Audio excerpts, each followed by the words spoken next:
किरीट सोमैया मतलब चाबी भरा हुआ खिलौना, यह कहते हुए ठाकरे गुट के विरोधी दल नेता मदास दानवे ने सोमैया पर निशाना साधा। साथ ही दानवे ने राज्य और राजनीतिक जगत से जुड़े अन्य मुद्दों पर भी अपनी प्रतिक्रिया दी। वे छत्रपति संभाजीनगर में मीडिया से बात कर रहे थे। समोर येऊ नये तर मागे जाऊ।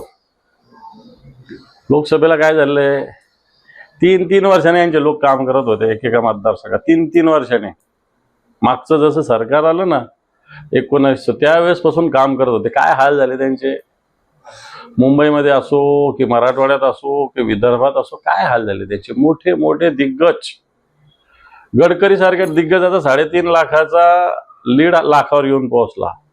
रावसाहेब दानवे पराभूत झाले, कपिल पाटील पराभूत झाले, आणखी त्या कोण मंत्री नाशिकच्या होत्या, काय नाव त्यांचं मला माहित नाही, त्या भगिनी आपल्या ते पवार, भारती पवार, त्या पराभूत झाले। सगळे मंत्री पराभूत झाले त्यांचे। डेंजर झोन मधील जे मतदारसंघ आहे तिथे स्वतः अमित शहा विभागीय काय करणार आहे अमित शहा?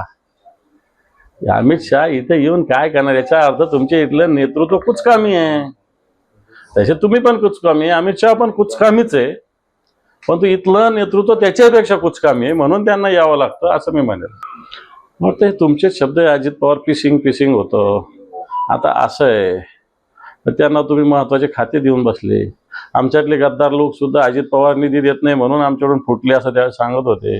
आता तर तुम्ही मांड्याला लावून बसताय ना।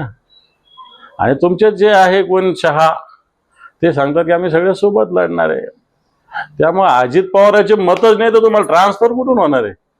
ही नेत्यांची पार्टी अजित पवारांची, काय संघटना थोडी अजित पवारांची। नेता शिंदेची सुद्धा नेत्यांची पार्टी, संघटना कुठे यांच्या खाली काही नाही, यांचं याच्यावर चालतं फक्त।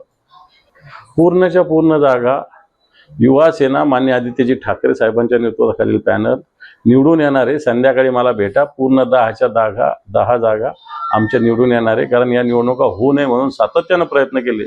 शेवटी उच्च न्यायालयाला त्याच्यात हस्तक्षेप करावा लागला, त्यावेळेस त्या निवडणुका होतात। कारण यांच्या मनात भीती होती, निवडणुका घ्यायला हे घाबरतात।